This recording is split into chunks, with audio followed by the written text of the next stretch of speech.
Ladies and gentlemen, boys and girls, welcome back to another episode of the Real Leel Show, where I, the Real Leel, will get my unique takes going on in the world of sports and entertainment for the young and for the old, for the hot and for the cold. I'm just ready to get this show or the daggone road. Hit the road, Jack, and don't you come back no more. Well, that's exactly what we're going to do. I have a special guest, my man Dino from Dallas here to talk some boxing and UFC fight reactions. Wow, we had a lot going on tonight in the MMA boxing world. How you feeling tonight, my brother? It's been a long night. Feeling good. Happy to be here. Let's get this show on the road. Yes, sir, man. We might as well start it off, man, with the UFC fight, Israel Adesanya versus Costa. Man, I want to know your thoughts on that fight, man, right off the bat. What did you think about that fight in its entirety? Well, I'm not the biggest Izzy fan, but I didn't really know too much about Costa going in besides him beating Yoel Romero about a year or two ago. And, just leading up to the fight, you could tell, there's just bad blood. They don't like each other. It was going to be – people were going to buy this pay-per-view. Everyone was going to watch it. But, going in, I was like, if it goes to a decision, it could be close given, both their talents. Costa being a black belt in jiu-jitsu and Izzy's great kickboxing.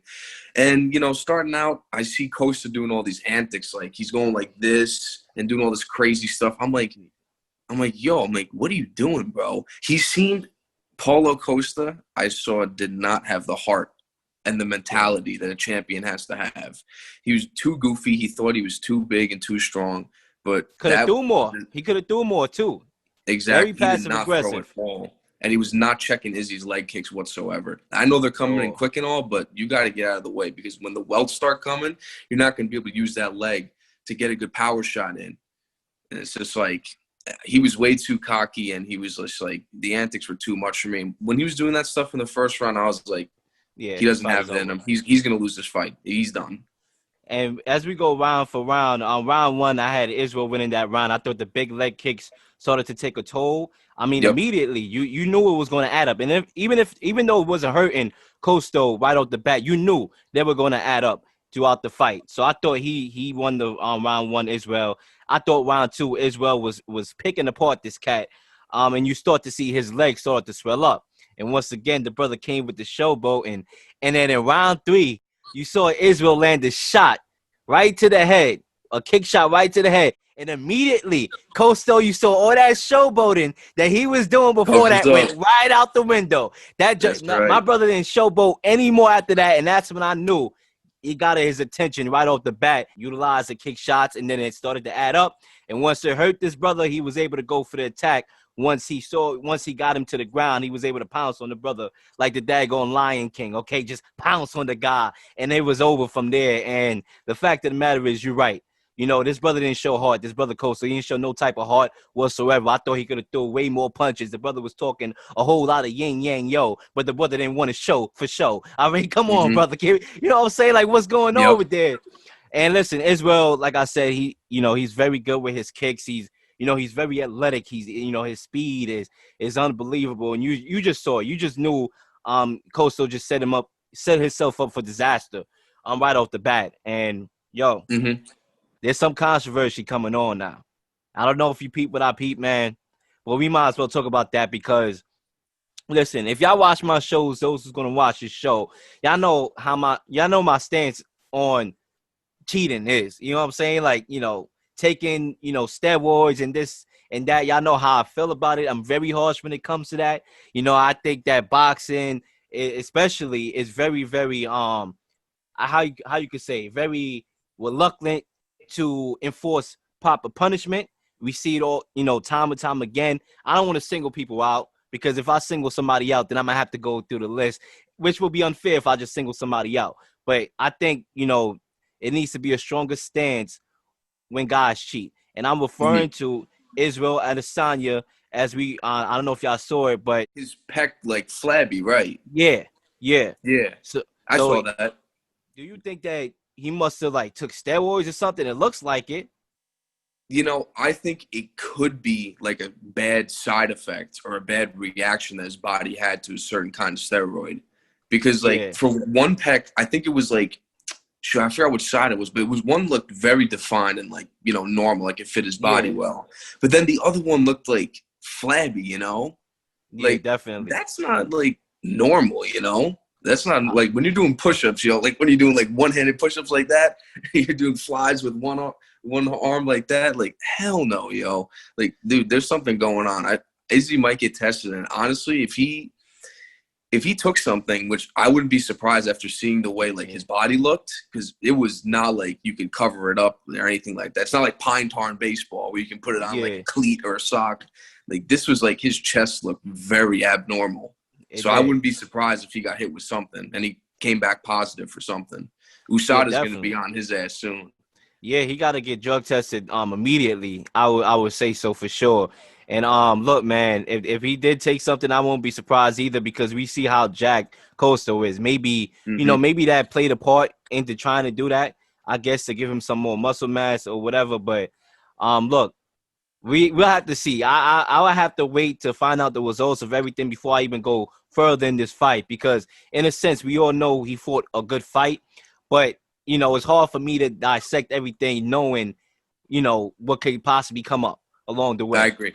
Yeah. So we might as well move on to the Charlo fight. Obviously, the Charlo brothers, we swinging through these topics today. We had the Charlo brothers fight today on the same card in pay-per-view. And we might as well start off with Jamal Charlo, who just defeated Rosario, in which I thought was a very, very entertaining fight while it lasted.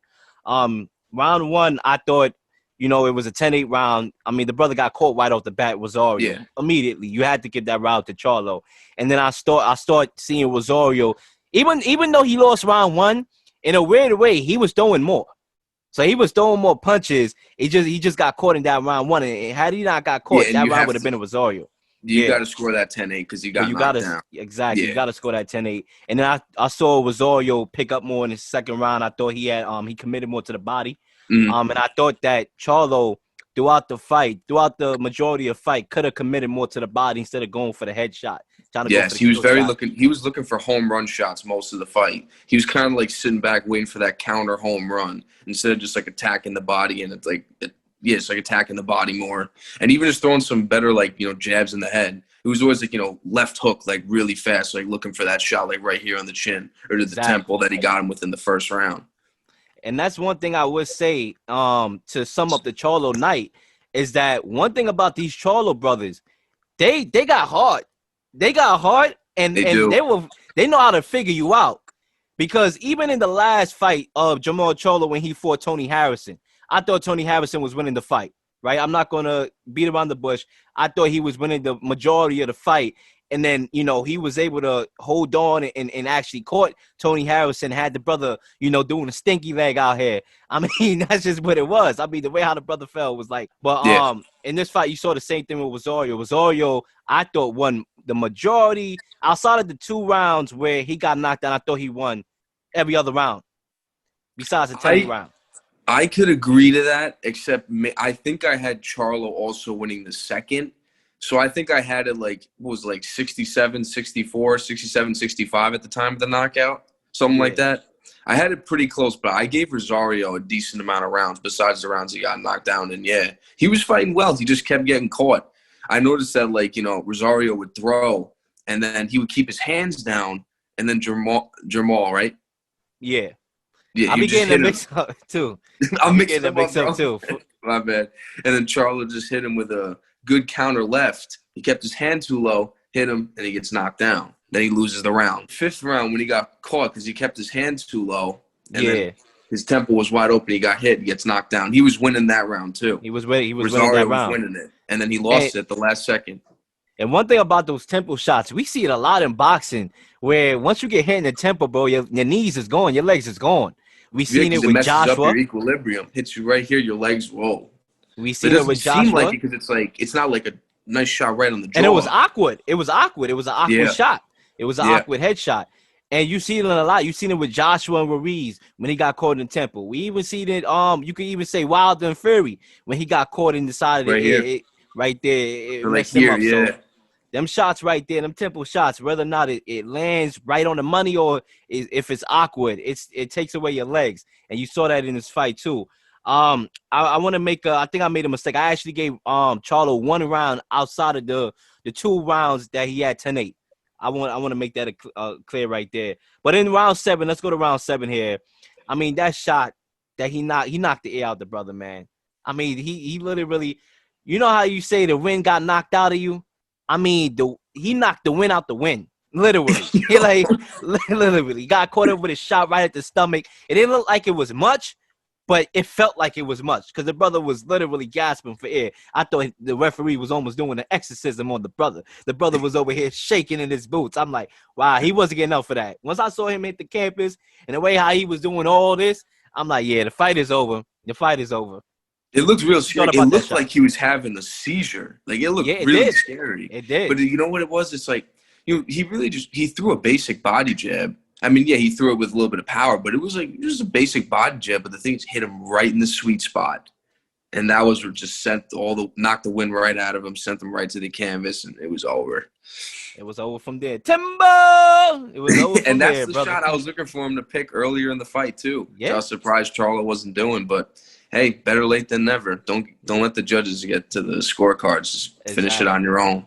Exactly, because the scorecards was close, so it could have went either way. It could have went either way. Had it went to the decision. Yeah. One judge had 66-65 Charlo. Like, this was a close fight. It was a good one. Definitely. And as we get to the Jeremchenko fight, I know you didn't get to see that one. The other brother, Jamal Charlo, was able to win that fight. I thought it was a good fight. I thought Jeremchenko came out aggressive. I gave him I guess you could say I gave him the 3rd round or the 2nd round, should I say. And look, it was a good fight. It was a good fight. We all know Jeremchenko came close against Triple G. Some argued that he got robbed of that fight. Mm-hmm. And I thought he got robbed. Me too. And also Danny Jacobs was a close fight, split decision. So we all knew Jeremchenko was gonna bring it. Obviously, he's a slow start. He starts slow as a fighter. Mm-hmm. I thought I saw the same in this fight, but he picked it up. And once again, the brothers, both Jamal and the other brother, I keep getting their name mixed up. They found a way, to win and withstand storms because these were both hard opponents. This was not a walk-in, the brothers on pay-per-view. It was all about the brothers, and they're gonna come away with an easy victory. These were hard opponents that they had to figure out, and you saw that in both fights. They was able to figure these guys out. In the fight. One thing I want to say about Jamal after fighting and beating Jeremchenko, I want to see him give Demetrius Andrade a shot. I think it's about that time, and I'm gonna use his platform to advocate for this brother Demetrius Andrade. They need to give this brother a shot. A lot of people don't want to fight this guy because it's high risk, low reward, or whatever. He's not a pay-per-view draw yet, and you don't want to take a loss, I guess you could say, and not get money for it, basically, not the proper revenue for it.